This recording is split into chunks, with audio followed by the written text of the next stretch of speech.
स्वतंत्रता दिवस से एक दिन पहले यानी 14 अगस्त को भारतीय जनता पार्टी चेंबूर विधानसभा की ओर से रुचिराम थड़ानी स्कूल में विभाजन दिवस का आयोजन किया गया, जिसमें सिंधी समाज के लोगों ने इस दिन की त्रासदी और अत्याचार का बयान करते हुए कहा कि यह इतिहास आज की पीढ़ी को बताना जरूरी है। कार्यक्रम बहुत अच्छा रहा, बहुत मज़ा आया। हर एक बात की हमें जानकारी मिली कि पाकिस्तान हम कैसे आए, क्या क्या तकलीफ़ देखी, या जब सेटल होने तक हम लोग क्या क्या तकलीफ़ देखी। बहुत अच्छा लगा। कार्यक्रम मुझे बहुत अच्छा लगा। ये पहले टाइम ऐसे सुना है कि जैसे सब लोग मिलके सिंधियों के हिसाब से कैसे आए, कैसे तकलीफ़ें उठा के इधर आए, और इसलिए मुझे बहुत अच्छा लगा। और हमने सब ने मिलके अशोक आडवाणी के साथ में मिलके बहुत कुछ काम किया, जो आज सिंधी हर एक सिंधी अपने हिसाब से बहुत अच्छा है। आज तक कोई भी सिंधी ने भीख नहीं मांगा, कुछ भी छोटा मोटा काम करके अपना गुजारा किया, लेकिन कभी भीख नहीं मांगा। इसलिए आज सिंधी हम लोग आगे हैं। युवा पीढ़ी के लिए बहुत ज़रूरी है, क्योंकि उनको इन 75 सालों में कभी किसी ने ऐसे बताया नहीं है। तो इस कार्यक्रम के माध्यम से हम युवा पीढ़ी को बताना चाहते हैं कि जो विभीषिका हिंदुओं ने सही, उस विभीषिका को याद करके अपने को इकट्ठा होना है, यह बहुत ज़रूरी है। और हमको ये देश एक करना है, हमको अपना एक राष्ट्र जो है उसको एक करना है। आज के युवा पीढ़ी को ऐसे कार्यक्रम की बहुत ज़रूरत है, क्योंकि उनको कुछ भी इतिहास मालूम नहीं है। पहले क्या था, अभी क्या चल रहा है, तो कैसे कैसे कितना इतिहास वो लोग ने उल्टा कर दिया है, जो किसको मालूम नहीं पड़े छपा दिया है। तो इसमें क्या ओपन हो जाता है, पब्लिक से बात करें कि कैसा क्या, उसमें सब इतिहास उसकी गलतियाँ मालूम होता है, किधर किधर क्या होगा। ऐसे प्रोग्राम हमेशा होना चाहिए। आज उद्देश्य ऐसा था कि 14 तारीख को वो दिन है जब पाकिस्तान बना था और हमारे लाखों सिंधी भाइयों का कत्ल भी हुआ था और वहाँ से उनको भगाया भी गया था। तो एक इसमें इसके बारे में एक मैं दरख्वास्त करना चाहता हूँ अपने प्रधानमंत्री या हमारे लोगों से, कि हमारे सिंधी भाई जो हैं बोलते हैं, कभी भी इनके बारे में जब बोलते हैं तब वो बोलते हैं कि पाकिस्तान से हमारे सिंधी लोग युवक वगैरह भाग के आए थे। ऐसा नहीं है।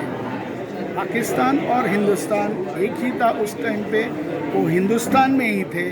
अब वहाँ से कराची से बम्बई आए हैं हिंदुस्तान में।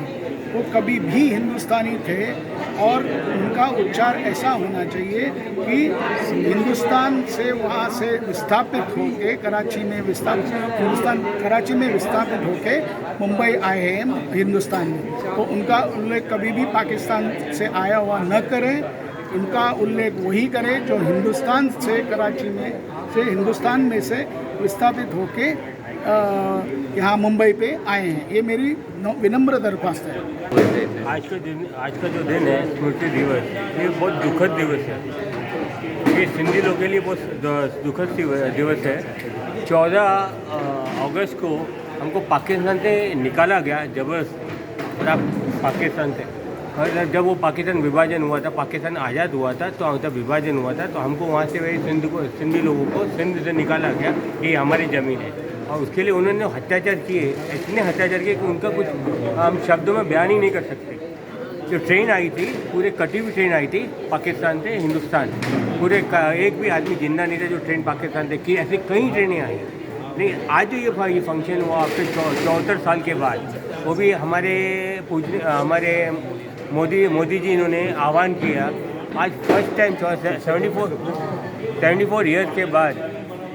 ईयर के बाद ये दिवस मनाया गया। आज सिंधी लोग के लिए बहुत प्राउड दिवस है कि आज का दिन मनाया गया। और दूसरी बात, आज भी हम सिंधियों को प्राउड है कि आज हमारे नेशनल एंथम में सिंध का नाम लिया जाता है, तो हमें उसमें गर्व है।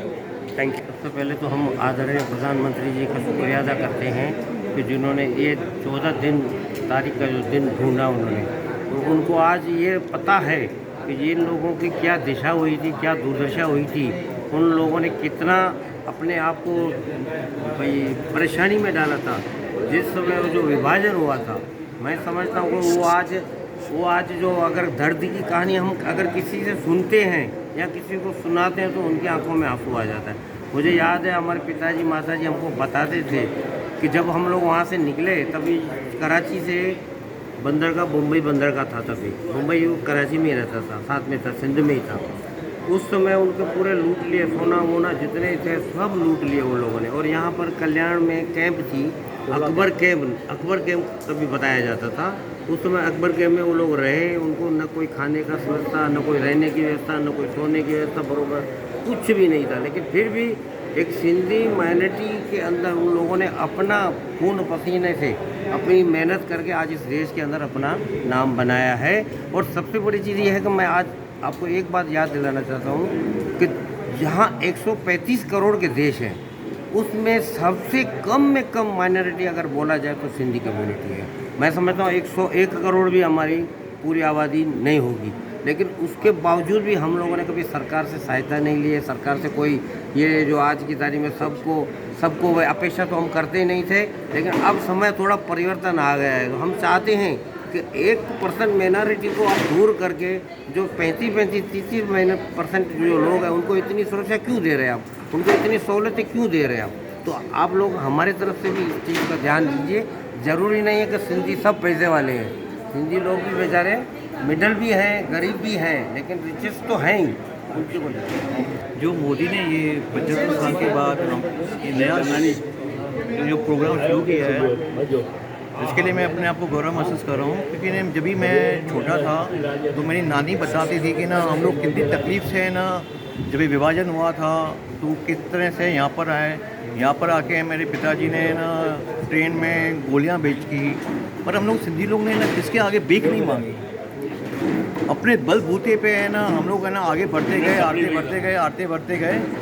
वहाँ पर क्या क्या बहुत कुछ हुआ। तो जैसे कि ना बता रहे थे धर्मराज पांडे जी की, वहाँ पर है ना हमारे जो छोटी छोटी बच्चियाँ थी उनको है ना कैसे लेके वहाँ पर ही रेप करते थे। और मेरी नानी बता रही थी कि ना एक आदमी दाल मूंग खा के आ रहा था तो उसके पेट में छुरा डाल के वो पेट से निकल के आ गया। बहुत है ना तकलीफ़ें सह के है ना ये हमने यहाँ पर अपना दिन गुजारा है और हम लोग आगे बढ़े। मैं ये कहना चाहूँगा कि जब मैं 77 में मतलब जनता पार्टी से जुड़ा, मतलब जनसंघ से जुड़ा था, और जुड़ने के बाद जो है हमारे नेता ने विजय चंबूकर जी थे, उनके साथ में जब मैं हमारी सिंधी सोसाइटी में, कलेक्टर कॉलोनी में, नवजीवन में जब जाता था तो जब उनके सामने हम लोग बैठते, जिससे घर में जाते थे और बैठते थे, उस टाइम जो है वो विभाजन के समय किस प्रकार से वो लोग कैसे अपनी जान बचा के यहाँ पर आए उसकी कहानी बताते थे। और कहानी बताते मुझे भी रोना आ जाता था, मैं भी रो देता था। वो कहानी में अपने आपको सिंधी सोसाइटी का मैं कहानी बताऊँगा, वो आज तक मेरे को याद है। इस प्रकार से लोग बेचारे हम लोग आए हैं, मतलब अपनी जान बचाने के लिए। उनको तो बता रहे थे कि मतलब उनकी मिसेस को, उनके वाइफ को और उनकी लड़की को जो है उनके सामने उनको रेप किया गया। मतलब हमारे सिंधी सोसाइटी में एक अपने थे भामरा जी जब कहानी बताते थे तो जो है मतलब रोना आता था, हम लोग को रोना आता था। ये कांग्रेस की जो गलत नीति थी और गलत नीति का परिणाम इन लोगों ने जो भोगा है वो भगवान करे मतलब किसी को ऊपर ना आवे। मैं तो यही कहूँगा कि इनकी आने वाली पीढ़ी उसको याद करे। आज के मैं देख रहा हूँ कि अपने सिंधी समाज के जो नए लड़के लोग हैं उनको तो मालूम ही नहीं है कि मतलब हमारे बाप दादा किस प्रकार से यहाँ पर आए हुए हैं, किस प्रकार से अपनी जान बचा के यहाँ पर आए हुए हैं। और उन्होंने अपने मेहनत से जो है उन्होंने जो ये बनाया है, जो यहाँ पर साम्राज्य बनाया, बिजनेस साम्राज्य बनाया है, उस मतलब काबिल तारीफ़ है। और आने वाले जो है दूसरे समाज को भी उसकी प्रेरणा लेनी चाहिए, यही मैं बोलूँगा। माझं नाव संजय शेलार, मी चेंबूर कॅम्पमध्ये राहतो। माझं लहानपण सिंधी समाजामध्ये गेलं। तिथे आल्यानंतर या कार्यक्रमाला आल्यानंतर मला असं कळलं की ज्यावेळी कराचीमधून आपण म्हणतो सिंधी भाई, पंजाबी भाई इकडे आलेत, पण मला इथं आल्यानंतर कळलं की आपले महाराष्ट्रीयन पण तिकडून इकडे आलेत। उदाहरणार्थ कैलासवासी अविनाश तांबेजी, ते चेंबूर हायस्कूलचे अध्यक्ष होते, तेही तिकडून कराचीमधून आले होते। आणि फाळणीच्या वेळी मराठी माणसांचं पण खूप तिकडून इकडे म्हणजे आले आणि सिंधी लोकांमध्ये मी राहिलो, लहानाचा मोठा झालो. सिंधी लोकांकडून एक शिकलो, व्यवसाय कसा करावा, स्वतःच्या पायावर कसं उभं राहावं. ते कधी नोकरीसाठी भांडले नाही, ते कधी कुठली मांग करत नाहीत, ती कुठल्या अपेक्षा घेत नाहीत, कधी मोर्चे काढत नाही की सरकारने आम्हाला हे नाही दिलं ते नाही दिलं. पण आज त्यांच्याकडून एक शिकण्यासारखं आहे की स्वतःच्या पायावर उभं राहून व्यवसाय कसा उभा करायचा हे मी शिकलो. त्यांना मी धन्यवाद देतो आणि त्यांच्यावर राहण्यात मला खूप आनंद वाटतो. कार्यक्रम हमारे चेंबूर विधानसभा अध्यक्ष राहुल जी वालंज के नेतृत्व में लिया गया है. इस कार्यक्रम का उद्देश्य ये था कि हमारे प्रधानमंत्री नरेंद्र मोदी जी ने कहा है कि 14 अगस्त विभाजन दिवस के रूप में मनाया जाए. हम 15 अगस्त तो हर साल बनाते हैं. 75 ईयर हो गए. अपने बहुत प्राइम मिनिस्टर आए, लेकिन किसी ने जो 15 अगस्त के एक दिन पहले रात हुई, बहुत बलिदान हुई, बहुत लोग चीर फाड़, सब बहुत ख़राब हालत हुई. जो विभाजन हुआ, किसी ने कितनी तकलीफ से, किसने ये जानने की कोशिश ही नहीं, बस खाली विभाजन हो गए. विभाजन मतलब खाली एक लाइन नहीं पड़ गई हिंदुस्तान पे. विभाजन में मीन्स जो अपने हिंदुस्तान में जो सिंध प्रांत में जो सिंधी भाई थे, पंजाब में पंजाबी भाई थे, वो सबको ये साइड में आना पड़ा. लेकिन वो कोई आसानी से नहीं आए, उनको बहुत तकलीफ़ें हुई. किसी का परिवार छूट गया, किसी के परिवार के लोग मर गए, फैमिली 5 की थी, 10 की थी, एक पे आ गए, कौन मतलब पूरा खानदान था अकेला बच गया. वो कैसे भी जान बचा के ये साइड में आए हैं अपने. लेकिन हम अपने देश से ही आए, पाकिस्तान बाद में बना, हम सिंध से ही आए.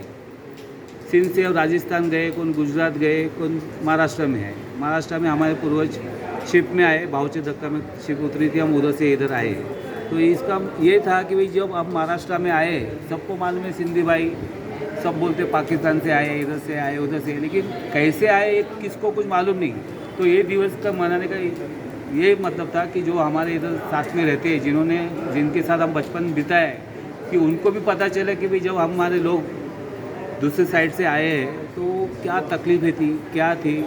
वो उस कारण के लिए ये दिवस बनाया. और मेरी प्रधानमंत्री से अपील है, दिल्ली अपील है कि भाई हिस्ट्री में ये भी पढ़ाया जाए. हिस्ट्री में हमें मुगल हमारे पर राज करके के उसका बताया, लेकिन ये बलिदान का कुछ भी नहीं हिस्ट्री में. तो मेरी अपील है मोदी जी से कि भाई अभी जो 10th का सिलेबस आएगा, तो 10th में तो आपको ये चैप्टर डालना ही है कि भाई बंटवारे में किन किन ने बलिदान दिए, क्या हुआ, कैसा हुआ, ये होना ही है. इस कार्यक्रम के आयोजन का उद्देश्य ये था कि स्वतंत्रता संग्राम जो चला, उसके बाद हमें जो स्वतंत्रता मिली, जिसका हम 15 अगस्त को जल्लोष करते हैं. लेकिन 15 अगस्त से पहले पाकिस्तान जो एक देश हमारे से निकल के गया, वो 14 अगस्त को मनाता है स्वतंत्रता दिवस. उस दिन वहाँ के नेता तो स्वतंत्रता दिवस मना रहे थे, बट वहाँ के और लोग जो थे हिंदू विहीन पाकिस्तान बना रहे थे. वहाँ जो हिंदू थे उन्हें वहाँ से मार मार के निकाला जा रहा था.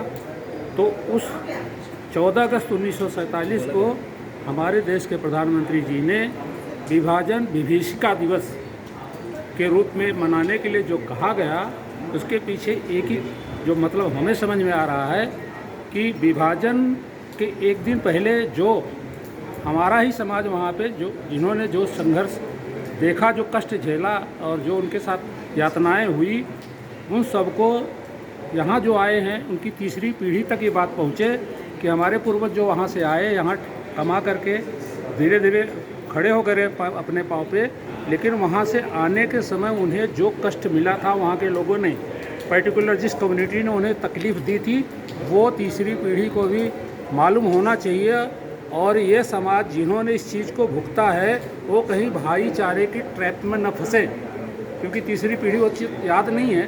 तो भाईचारे के ट्रैप में लोग फंस रहे हैं. हमें लगता है कि जैसे बाकी हिंदू कहीं कहीं भाईचारे के ट्रैप में फंसते हैं, तो हमारे प्रधानमंत्री जी ने एक हिंट दिया कि आप लोग याद रखिए कि जो भुक्तभोगी हैं, हम तो भुक्तभोगी नहीं थे, लेकिन जो समाज वहाँ से भोग करके आया है, अगर वो समाज हमारी निगाह के सामने कहीं भाईचारे की बात करता है, तो हमें तकलीफ़ होता है कि आपकी तीसरी पीढ़ी कितनी भोगी है.